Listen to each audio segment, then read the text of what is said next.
నాగేష్ రెడ్డి గారు, ముఖ్యమంత్రి రేవంత్ రెడ్డి గారు చేసినటువంటి వ్యాఖ్యలు ఇప్పుడు చాలా తెలంగాణ రాష్ట్రంలో ప్రకంపనలు సృష్టిస్తూ ఉన్నాయి. ఏంటి నిజంగా వ్యాఖ్యల్ని మీరు ఏ విధంగా చూస్తారు? దుమ్ము లేదు దుమారం లేదు. ఒక కన్వర్టెడ్ కాంగ్రెస్ వాడు మాట్లాడిన మాటలు అవి. కన్వర్టెడ్ కాంగ్రెస్ వాడు ఆయన అన్నాడుగా కన్వర్టెడ్ బీసీ. అదే ఎప్పుడు కన్వర్టెడ్ కాంగ్రెస్ వాడు, ఎప్పుడు ఏ పార్టీలు ఉంటో తెలియనోడు, 3 పార్టీలు మారినోడు, 4 కోట్ల మంది తెలంగాణ ప్రజలను మోసం చేసినోడు, ఓటుకు నోటు కేసులో ప్రధాన ముద్దాయి, ఏ అర్హత లేకుండా గద్దెనెక్కినోడు, తెలంగాణ ముఖ్యమంత్రి పీఠానికే ఈరోజు ఒక అవమానకరంగా ప్రవర్తించిన వ్యక్తి. అతని గురించి ఎంత తక్కువ మాట్లాడితే అంత మంచిది. అది ఏం మాటలండి? ఆ హోదాకు సరిపడనోడు, పరిపాలన దక్షత లేనోడు, తెలంగాణని ఈరోజు మొత్తం ఒక మోసపూరిత దగులుబాజీ దగాకోరు మాటలతో తెలంగాణ ప్రజలు మోసం చేస్తున్న వ్యక్తి. ఎన్ని వీడియోలు చూపించాలి ఈ దగులుబాజీ గురించి? అత్తకు 4,000, కోడలకు 2,500, ఇవేనా ఈ మాటలు? ఎట్లా మాట్లాడినోడు ఆ క్యారెక్టర్ అట్లున్నది చెప్తుంది. మొన్న పార్లమెంట్ ఎన్నికలు కూడా ఏం మాట్లాడిండు? పార్లమెంట్ ఎన్నికలలో గౌరవనీయ హోంమంత్రి అమిత్ షా గారి వాయిస్ ఫ్యాబ్రికేటెడ్ చేసి అప్పుడు మాట్లాడాడు రిజర్వేషన్లు ఎత్తేస్తారని. అంటే దొంగ మాటలు, దొంగ పనులు అలవాటు ఉన్న వ్యక్తులు అట్లనే మాట్లాడతారు. ఓకే. సో బీసీ కులగణన విషయంలోనే ఈ యొక్క అంశాలన్నీ బయటకు వచ్చాయి. సో ఆయన మాట్లాడిన మాటలని ఇప్పుడు మీరే కాదు చాలామంది కూడా ముక్త కంఠంతో దీన్ని విభేదిస్తూ ఉన్నారు. సో దీన్ని మరి ఏంటి అంటే మీ బీజేపీ స్టాండ్ ఏ విధంగా ఉండబోతుంది? ఈ పిచ్చి కులను పట్టించుకుంటే మాకు ఎక్కడదండి. छोटा सा आदमी है, वो है कितना उन्माद, उसका बारे में इतना सोचता भी नहीं है, सोचने का आदमी भी नहीं है. ముఖ్యమంత్రి అండి అంత తేలిక ఎట్లా మాట్లాడు? ముఖ్యమంత్రి స్థాయిగా వ్యవహరిస్తే, ముఖ్యమంత్రి లాగా ప్రవర్తిస్తే మేము ముఖ్యమంత్రి అని గౌరవం ఇస్తామండి. మీరు ముఖ్యమంత్రి అని ఏదో ఒక అనర్హుడు గద్దెకి ఇట్లా అనారోపణలు చేస్తే మేము ఇట్లా ముఖ్యమంత్రి గౌరవం. ప్రజలు మ్యాండేట్ ఇచ్చారు కదా. ప్రజలు ఏమి ఇచ్చారు? అతను ముఖ్యమంత్రికి చేయలేదు, ఎమ్మెల్యేకి ఇచ్చారు కొడంగల్కు. గుర్తించింది కదా. మళ్ళీ మేము అదే అంటున్నాం, ఆ హోదాకు తగ్గట్టు ఇప్పటివరకు చాలా సార్లు చెప్పాం. ఆ ముఖ్యమంత్రి గద్దెకు వన్నే తీసుకురామని చెప్తున్నాం. లాగుల తొండలు వెళ్తా, మానవ బాంబుని అయిపోయి వెళ్తా. ఇవన్నీ ఈ భాష ఏ భాష ఇది? ఎమ్మెల్యే స్థాయి వ్యక్తి కూడా కాదు అతను. ఏదో రకంగా మన యమలీల సినిమాలో ఒక ఆలీకి ఒక భవిష్యవాణి దొరుకుతుంది, అట్లా భవిష్యవాణి దొరికితే అనుకోకుండా ముఖ్యమంత్రి అని తప్ప ఏముంది, ఏం సంబంధం ఉందండి? 3 పార్టీలు మారినోడు ప్రజల ముందు ఓటుకు నోటు కేసులో నగ్నంగా దొరికిపోయినోడు. ఆ కేసు ఏదో బయటకు వచ్చినట్లయితే ఇబ్బంది పడతా ఉన్నాడు, ఏం మాట్లాడుతుందో తెలుస్తలేదు అంటున్నారు. ఈ మధ్యన ఏదో తిహార్ జైళ్ళ రూములు ఖాళీగా ఉన్నాయని ఒక ఇబ్బందికరమైన పరిస్థితులలో ఏం మాట్లాడుతున్నాడు మతిస్థిమితం తప్పి మాట్లాడుతున్న వ్యక్తి ఆయన.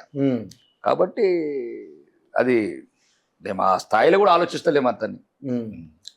అతని క్యారెక్టర్ అతను దిగదార్చుకుంటున్నాడు. సో ప్రపంచం మెచ్చిన నాయకుడు అండి విశ్వనాయకుడు నరేంద్ర మోడీ గారి గురించి. ప్రపంచం మెచ్చిన నాయకుడు, అది ఒక విశ్వ నాయకుడు, విశ్వాస గురువు, విశ్వ గురువు. ఈరోజు భారతదేశాన్ని అభివృద్ధిలో రంకెలు వేసుకుంటే పరుగులు తీస్తున్న నాయకుడు. ఈ దేశాన్ని ఒక సుభిక్షంగా అంటే ఎటువంటి ఉగ్రవాద చర్యలు, తీవ్రవాద చర్యలు లేకుండా, బాంబులు లేకుండా ఈ దేశాన్ని కాపాడుతూ ప్రపంచంలో నెంబర్ 1 స్థాయికి దూసుకెళ్తున్న నాయకుడు. 145 కోట్ల జనం. ఈ 6 ముఖ్యమంత్రులు అలా పక్కన కూర్చున్నోళ్ళు ఎత్తలేడు మంత్రి. ఈయన ముఖ్యమంత్రి మమ్మల్ని అంటే ఏంటండి? పక్కన ఉన్న 4 మంత్రులను 4 గౌరవించమను.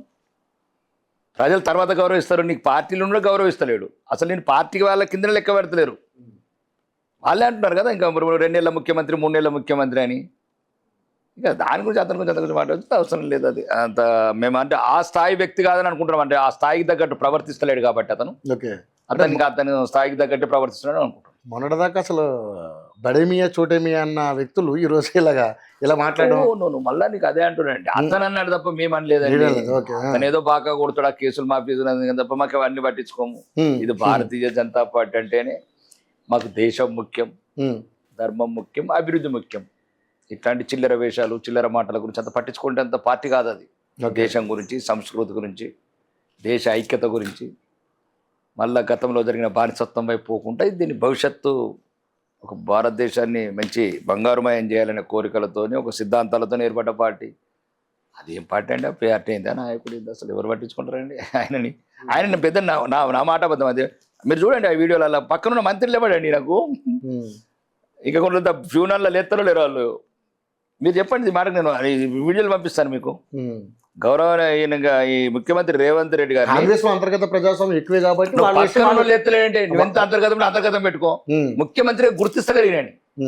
అసలు ముఖ్యమంత్రిగా గుర్తింపే లేదంటారా? అసలు గుర్తు అదే దాన్ని బట్టి చెప్తున్నా, పక్కన ఉన్న మంత్రులు ఎవరైనా ముఖ్యమంత్రి పీఠానికే ఒక రకమైన అవమానకరంగా తయారైన వ్యక్తినా?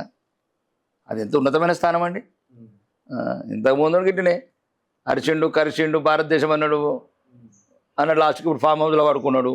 వీళ్ళకి వినాశకాలే విపరీత బుద్ధి. ఇప్పుడు మరి ఆయన పరిణామాలు అట్లే కనబడుతున్నాయి. గద్దె దిగేటప్పటికి ఇవే ఇక ఆ అంతర్గతంగా కళాలతోని కాంగ్రెస్లో కుమ్ములాటలతో ఏం మాట్లాడుతున్నాడు అని అర్థం కావట్లేదు. కాబట్టి దాని మీద దాని కిందనే పరిగణిస్తుంది. అంటే కాంగ్రెస్లోనే కాదు, మీ బీజేపీలో కూడా ఉన్నాయి అంతర్గత కుమ్ములాటలు.